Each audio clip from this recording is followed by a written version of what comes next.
It begins not with a bang, but with a whisper, the soft crinkle of a toothpaste tube squeezed from middle. In kitchens and bathrooms around the world, this simple act ignites emotional wildfires, fires that seem utterly disproportionate to the offense. Why does something so trivial trigger such intense reactions? The answer lies in the invisible world of relational psychology, where every action carries hidden meaning. The toothpaste tube is never just a toothpaste tube. It becomes a canvas upon which we project our deepest relationship fears. Does my partner respect me? Do they listen to my needs? Am I a priority in their life? When Sarah sees the crumpled tube, she doesn't just see messy toothpaste. She sees a pattern of dismissed requests and ignored preferences. For Mark, it's simply the most efficient way to get toothpaste on his brush. This fundamental disconnect illustrates what psychologists call symbolic meaning-making. Our brains are hardwired to find patterns and assign meaning, especially in close relationships. The small, repeated offenses become data points in a larger narrative about love and respect. Understanding this psychological mechanism is the first step toward transforming conflict into connection. Walk in his shoes for a moment. After a long day of problem-solving at work, Mark comes home seeking peace. When the toothpaste tube becomes a source of conflict, his logical brain short-circuits. It's just toothpaste, he thinks. We can fix this in 2 seconds. Why are we having a 30-minute discussion about dental hygiene? The male brain often processes conflict through a different neurological pathway. Research shows that during emotional confrontations, men experience a more rapid cortisol spike, the stress hormone that triggers fight or flight responses. This isn't a choice, it's biology. When flooded with cortisol, the problem-solving prefrontal cortex literally goes offline, making rational discussion nearly impossible. His withdrawal isn't indifference, it's physiological self-preservation. He's been socialized to be a fixer, but emotional conversations don't have clear solutions. The more she presses for emotional engagement, the more his system floods, creating a vicious cycle of pursuit and withdrawal. He genuinely wants harmony, but feels trapped in a conversation where the rules keep changing. Now see through her eyes. For Sarah, the toothpaste tube represents something much larger than dental hygiene. It's the 3rd time this week he's forgotten to take out the trash after she asked. The 5th time he's left his shoes in the hallway. The 100th time he seemed to prioritize convenience over consideration. The female brain excels at contextual thinking and emotional pattern recognition. When she brings up the toothpaste, she's not actually talking about toothpaste. She's asking, "Are we connected? Do you see me? Do my feelings matter to you?" Her neurological wiring, rich with oxytocin receptors, makes emotional connection feel like a survival need. When he dismisses her concern as trivial, it feels like he's dismissing her very essence. Her frustration mounts not because of the tube, but because she feels unheard in her primary relationship. The nagging he perceives is actually repeated attempts to repair what feels like a broken connection. She's not trying to control him. She's trying to save their emotional intimacy. This dance of pursuit and withdrawal has deep biological roots. Brain scan studies reveal fascinating differences in how men and women process conflict.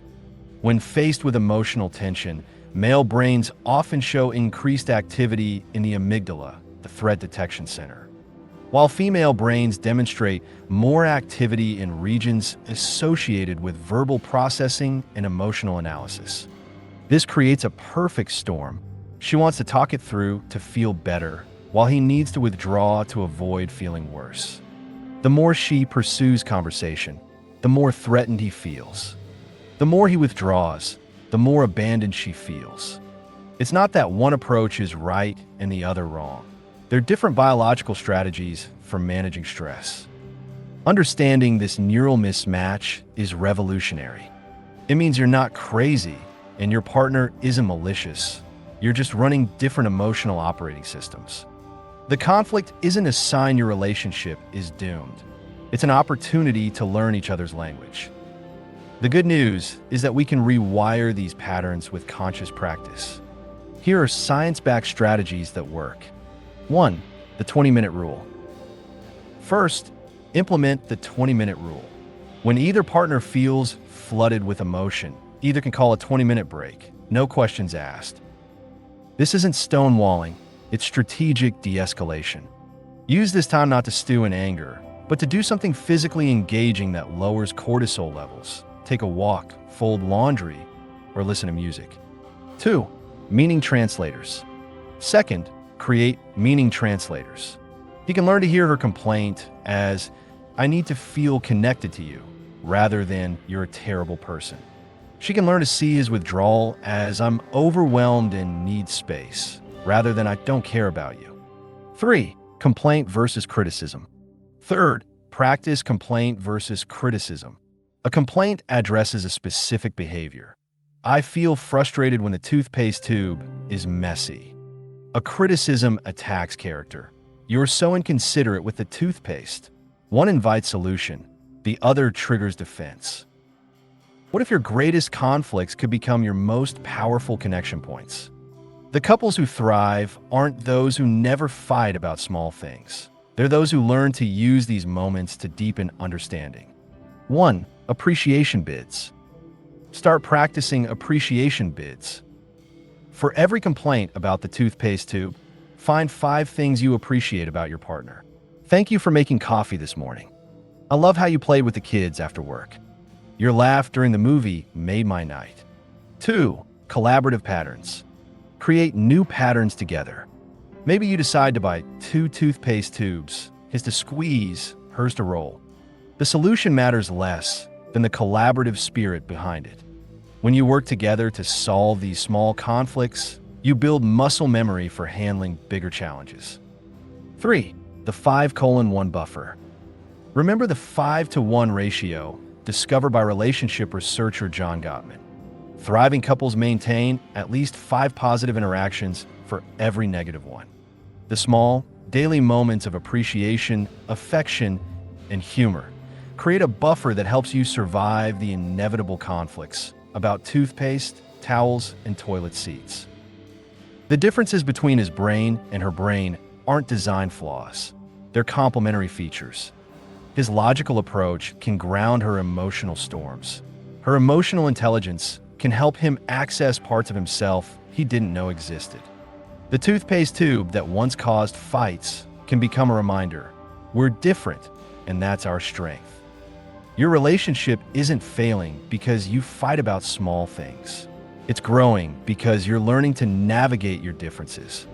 Every conflict is an opportunity to choose understanding over being right, connection over control, and love over being perfect. The strongest relationships aren't those without conflict.